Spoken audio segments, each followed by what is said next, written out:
दर्शन भी अंतिम दर्शन। अंतिम दर्शन जानते हैं? हमारे यहाँ महापुरुषों ने भगवान के साक्षात्कार के कई प्रकार बताए हैं। सद्गुरु पादाश्रय ग्रहण पूर्वक अत्यंत श्रद्धा और विश्वास पूर्वक साधन में लग गए।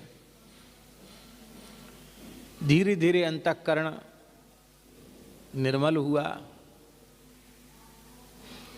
अंतःकरण पर पड़े हुए रजोगुण तमोगुण के संस्कार शिथिल हुए, कम हुए, और हमारे अंतःकरण में सात्विकता बढ़ी, पुष्ट हुई।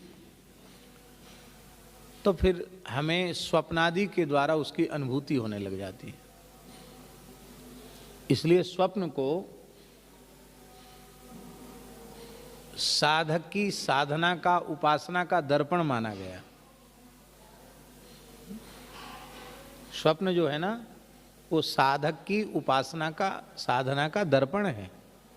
दर्पण में जैसे दिखाई पड़ता अपना स्वरूप, ऐसे ही हमारा साधन ठीक चल रहा है कि नहीं, यह साधक को अपने स्वप्नों के द्वारा पता चलता है।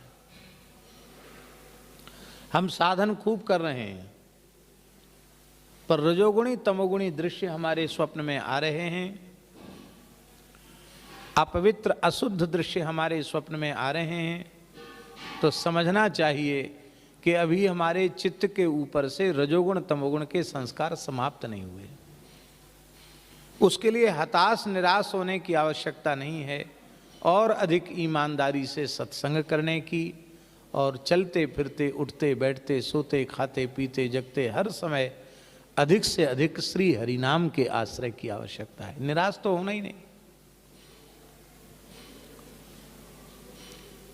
पहले सात्विक पदार्थों का दर्शन स्वप्न में आरंभ होता है। देवी देवताओं का दर्शन, ऋषि मुनियों का दर्शन, गंगा आदि पवित्र नदियों का दर्शन, गौ ब्राह्मण का दर्शन, संत का दर्शन।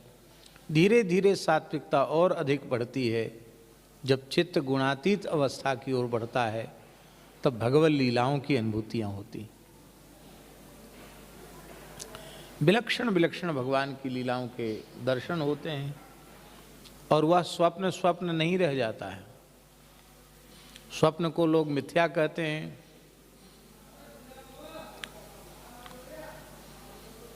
पर जिन भगवान की अनुभूति स्वप्न में हो रही है, उनको तो मिथ्या सोचना भी बड़ा भारी पाप है। वो तो मिथ्या नहीं है, वो तो सच्चिदानंद है। इसलिए स्वप्न भले ही मिथ्या हो, पर स्वप्न में दिखने वाले भगवान मिथ्या नहीं है, वे तो परम सत्य हैं।